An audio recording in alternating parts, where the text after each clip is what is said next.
नमस्कार दोस्तों आज की वीडियो में हम बात करने वाले हैं नागोर्नो काराबाग के बारे में। नागोर्नो काराबाग दुनिया का एक ऐसा क्षेत्र है जहां पे पिछले 100 सालों से युद्ध चला आ रहा है और अब इस युद्ध का अंत होता हुआ नजर आ रहा है। लेकिन इसी के साथ साथ नागोर्नो काराबाग का भी अंत होता हुआ हमें दिख रहा है। आने वाले समय में यानी कि 1 जनवरी 2024 से नागोर्नो काराबाग शायद आपको दुनिया के नक्शे में दिखाई भी ना दे। इससे ही इसके साथ ही जो पूरे वर्ल्ड पॉलिटिक्स है इस पर इसका हमें असर देखने को मिलेगा। भारत के जो रिश्ते हैं इस क्षेत्र में, जैसे अर्मेनिया, अज़रबैजान, इन जैसों देशों के साथ भारत के जो रिश्ते हैं वो भी आने वाले समय में इफ़ेक्ट होने वाले हैं। भारत के बहुत सारे ऐसे प्रोजेक्ट्स हैं जो यहाँ पे काम कर रहे हैं और भारत के जो रिलेशंस हैं वो भी चेंज होंगे। तो क्या कुछ होगा डिटेल में हम डिस्कस करेंगे और नागोर्नो काराबाग जो कन्फ्लिक्ट है इसको हम आज समझने की कोशिश करेंगे। यूपीएससी पॉइंट ऑफ व्यू से आपके लिए इंपॉर्टेंट है कि आपको नागोर्नो काराबाग रीजन वर्ल्ड में कहाँ पर है, जियोग्राफिकल लोकेशन आपको पता होनी चाहिए। साथ ही साथ इसका जो मेन जो कन्फ्लिक्ट है, इशू है, वो आपको पता होना चाहिए। चलिए वीडियो की शुरुआत करते हैं। देखिए अभी रिसेंट में क्या हुआ है कि नागोर्नो काराबाग जो है, ऐसा न्यूज़ में आया है कि आने वाले समय में ये अब आपको दिखाई नहीं देगा, वर्ल्ड के मैप में से ये गायब हो जाएगा। क्यों? क्योंकि अज़रबैजान इसको अपने अंदर शामिल कर लेगा, इसका विलय कर लेगा। हालांकि इंटरनेशनली देखें तो नागोर्नो काराबाग रीजन को अज़रबैजान का ही माना जाता है, लेकिन इसके बावजूद हमें वहाँ पे जो कन्फ्लिक्ट है नागोर्नो काराबाग में और अज़रबैजान इनके बीच देखने को मिलता है। आप देख सकते हैं यहाँ पर ये न्यूज़पेपर CNN है, इन्होंने लिखा है कि Nagorno Karabakh will cease to exist from next year, how did this happen. यही हम आज डिस्कस भी करेंगे इस वीडियो में। सबसे पहले हम थोड़ा सा जियोग्राफिक समझने की कोशिश करते हैं नागोर्नो काराबाग की। अगर आप नागोर्नो काराबाग को मैप में देखेंगे तो यहाँ पे एक दो कंट्रीज़ हैं, अर्मेनिया और अज़रबैजान। मेनली जो ये कन्फ्लिक्ट है ये अर्मेनिया और अज़रबैजान के बीच ही माना जाता है, लेकिन जो मेन जो झगड़े के का जो कारण है वो है नागोर्नो काराबाग। नागोर्नो काराबाग आपको मैं दिखाऊं, ये जो एरिया आपको दिख रहा है ये है नागोर्नो काराबाग रीजन। ठीक है, अब आप सोचेंगे कि ऐसा क्या कारण है जिनकी वजह से इनके बीच में युद्ध चला रहा है। इसका हम थोड़ा सा हिस्टोरिकल बैकग्राउंड समझने की कोशिश करेंगे, लेकिन फिर भी मैं आपको एक छोटा सा ओवरव्यू देता हूँ इसका। देखिए एक्चुअल में क्या है कि जो ये अज़रबैजान जो ये कंट्री है ये एक मुस्लिम कंट्री है। ठीक है, वहीं हम बात करें अर्मेनिया की तो ये क्रिश्चियन कंट्री है। ठीक है, ये क्रिश्चियन कंट्री है, मेजोरिटी जो है वो क्रिश्चियंस हैं, यहाँ पे मेजोरिटी जो है मुस्लिम है। वही हम बात करें इस रीजन की, ये है नागोर्नो काराबाग। अगर आप इसकी ज्योग्राफिकल लोकेशन देखने की कोशिश करेंगे तो आपको दिखाई देगा कि ये जो पूरा एरिया है ये पूरी तरीके से इस अज़रबैजान के अंतर्गत आता है। ठीक है, ये जो आपको दिख रहा है ना अज़रबैजान, इसके अंदर ही आता है ये नागोर्नो काराबाग। इसी के साथ आप देखेंगे कि ये जो हिस्सा है ये भी अज़रबैजान का ही है और इन दोनों के बीच में ये छोटा सा हिस्सा जो आपको दिख रहा है ये अर्मीनिया का है।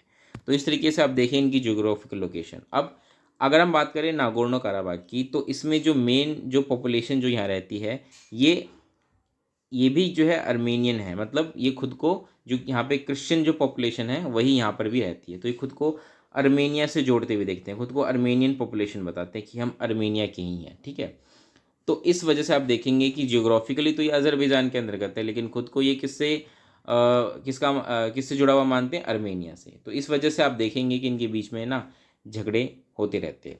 थोड़ा सा हम इसका इतिहास जानने की कोशिश करेंगे कि आखिर ये शुरुआत कहाँ से हुई। ठीक है, आगे बढ़ते हैं। सबसे पहली चीज़ मैं आपको बता दूं कि अभी रिसेंट में हुआ है, आप देख सकते हैं ये मैप तो नहीं है, ये पिक्चर है, इस तस्वीर है। इस तस्वीर में आपको जो ये नज़र आ रहा है ये एक माउंटेनियस रीजन है नागोर्नो काराबाग। ठीक है, इस रीजन में आपको जो ये दिख रहा है ना, मेनली ये जो सड़कें हैं इन सड़कों पे ये गाड़ियों की कतारें लगी हुई हैं और ये क्या है, ये एक तरीके से पलायन दिखा रहा है कि लगभग 1 लाख से ज़्यादा लोग नागोर्नो काराबाग रीजन से जा चुके हैं, कहाँ, अर्मीनिया की तरफ। ये अभी रिसेंट की न्यूज़ है और इस वजह से आप देखेंगे कि बड़े लेवल पे वहाँ पे एक्सोडस हमें देखने को मिल रहा है और अर्मेनिया ने इसको लेकर कई आरोप भी लगाए हैं अज़रबैजान पे। आप इस तस्वीर में देख सकते हैं कि लोग किस तरीके से मजबूर हैं, ट्रकों में आप देख सकते हैं किस तरीके से लोग जा रहे हैं नागोर्नो काराबाग से अर्मीनिया की तरफ। थोड़ा सा हम बात कर लेते हैं इस कन्फ्लिक्ट के बारे में। हम थोड़ा सा हिस्टोरिकल बैकग्राउंड समझने की कोशिश करेंगे कि आखिर अर्मेनिया और अज़रबैजान के बीच ये जो झगड़े का कारण है नागोर्नो काराबाग, आखिर ये शुरू कहाँ से होता है। देखिए हम थोड़ा सा इतिहास में जाने की कोशिश करते हैं, लगभग 100 साल पहले आज से। तो आज से 100 साल पहले हमें यहाँ पे रशियन एम्पायर देखने को मिलता है, ठीक है। और जैसे ही रशियन एम्पायर का ब्रेकडाउन होता है, लगभग 1918 या 1917 के आसपास की बात है, जैसे ही इसका ब्रेकडाउन होता है रशियन एम्पायर का, वैसे ही हमें यहाँ पे नागोर्नो काराबाख रीजन भी देखने को मिलता है। 1918 में जो ये नागोर्नो काराबाख काउंसिल बनाया जाता है, और मेनली आप देखेंगे कि उस वक्त जैसे ही जो रशियन एम्पायर टूटता है, तो अर्मेनिया और अज़रबैजान ये भी दो अलग इंडिपेंडेंट प्रोविंस हमें देखने को मिलते हैं, और साथ ही साथ एक जो नागोर्नो काराबाख काउंसिल है वो हमें देखने को मिलती है। अब होता क्या है, अब आप देखेंगे कि उस वक्त वर्ल्ड वॉर भी चल रहा था, वर्ल्ड वॉर फर्स्ट। तो लगभग 1919 में ब्रिटिश और अज़रबैजान इनका प्रेशर होता है बहुत ज़्यादा इस काराबाख काउंसिल के ऊपर। वो कहते हैं कि आप, अज़रबैजान इनको कहता है फोर्सफुली कि आप हमारे साथ जुड़ जाओ, वरना आपको हमसे युद्ध लड़ना पड़ेगा, ठीक है। अब उसी दौरान आपको पता होगा कि पेरिस में पीस कॉन्फ्रेंस चल रही थी फर्स्ट वर्ल्ड वॉर के बाद।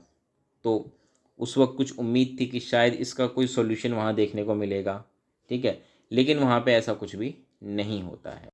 इसके बाद हमें अज़रबैजान और जो नागोर्नो काराबाख है इनके बीच में हमें एक छोटा मोटा युद्ध होता हुआ नज़र आता है। हालांकि ये युद्ध ज़्यादा लंबा चलता नहीं है। 1921 में फिर से सोवियत का कंट्रोल अज़रबैजान और अर्मेनिया पे हो जाता है, और उसके बाद जो ये नागोर्नो काराबाख का जो रीजन है इसको बना दिया जाता है नागोर्नो काराबाख ऑटोनोमस ओब्लास्ट, यानी कि NKAO, और थोड़ी सी ऑटोनॉमी इस एरिया को दे दी जाती है। हालांकि इसको अभी भी अज़रबैजान के अंडर ही रखा जाता है। अब क्या होता है कि क्योंकि यहाँ के लोग जो होते हैं, अर्मेनियंस होते हैं, वो खुद को इंडिपेंडेंस की मांग समय पर करते रहते हैं।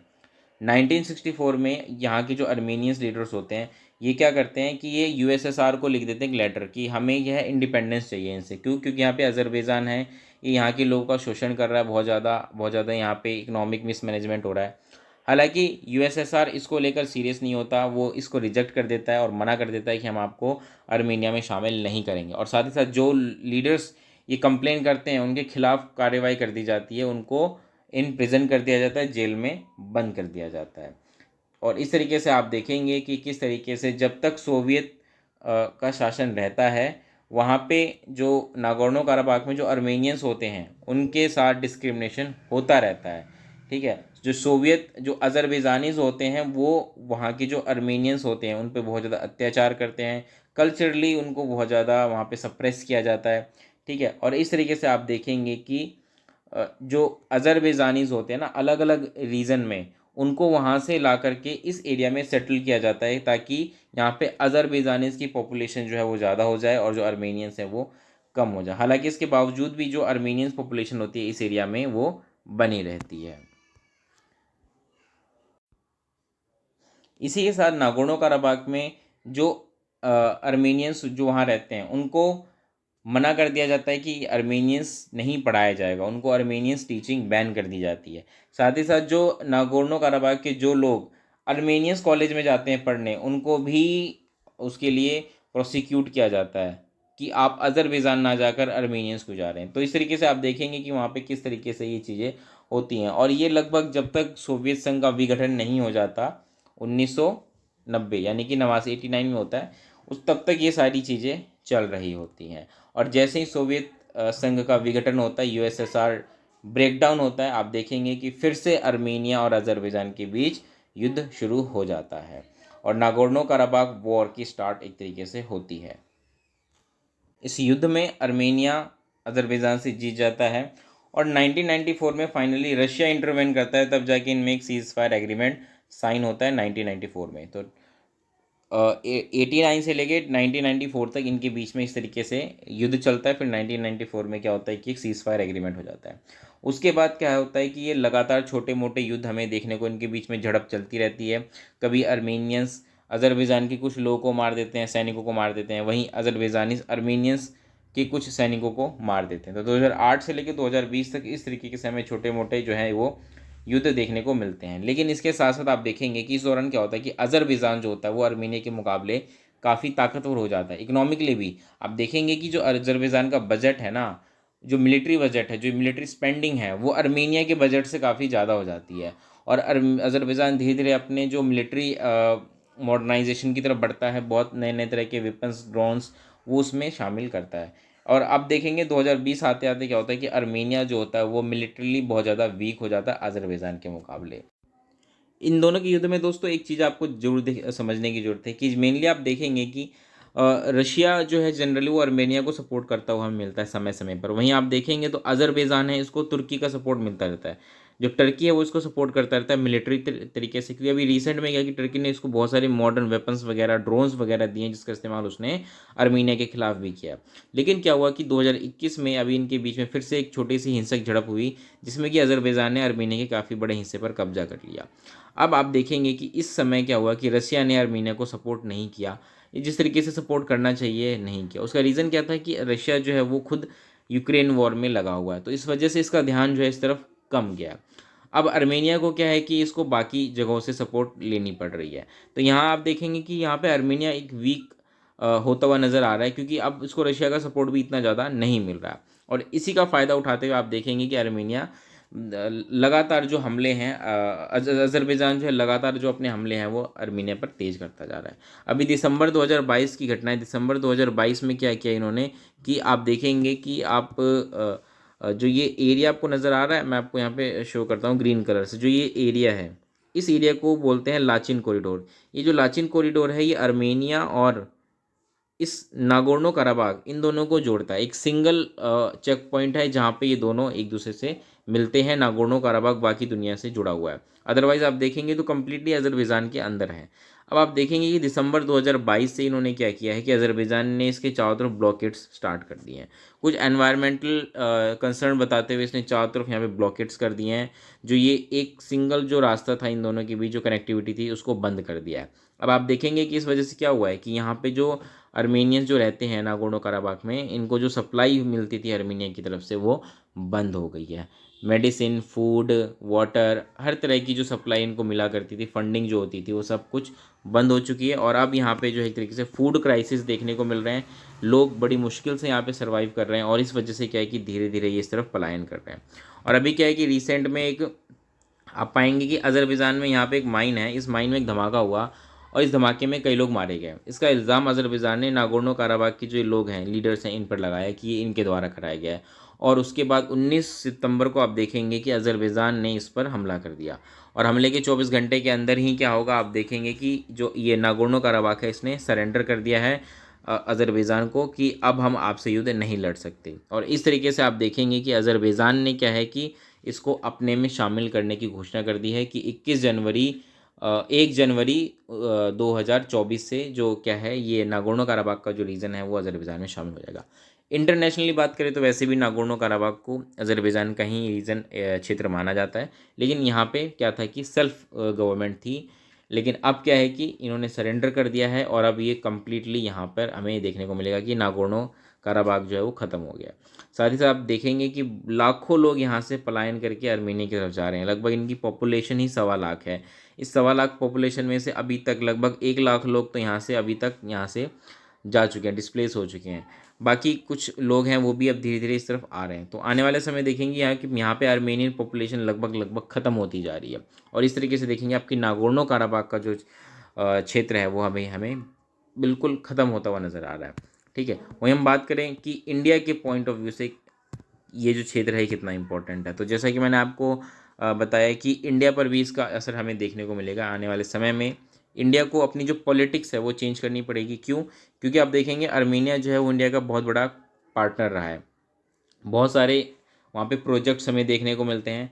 स्ट्रेटजिकली अर्मीनिया हमारे लिए बहुत ज़्यादा इंपॉर्टेंट है। वहीं हम बात करें अज़रबैजान की, तो अज़रबैजान भी हमारे लिए इंपॉर्टेंट है, क्योंकि एक इंडिया का प्रोजेक्ट है international north south transport corridor INSTC, जो कि मेनली इंडिया के मुंबई से होते हुए रशिया तक जाता है। अब ये जो रूट है ना, ये रूट हमें अज़रबैजान से होता हुआ नज़र आता है। अज़रबैजान में एक जगह बाकू, वहाँ से होता हुआ।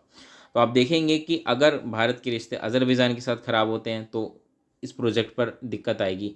लेकिन अगर हम अर्मीनिया का साथ देते हैं तो क्या है कि अज़रबैजान इससे नाराज़ होगा, और अगर अज़रबैजान का साथ देते हैं तो आप देखेंगे अर्मीनिया के साथ हमारे रिश्ते ख़राब हो सकते हैं।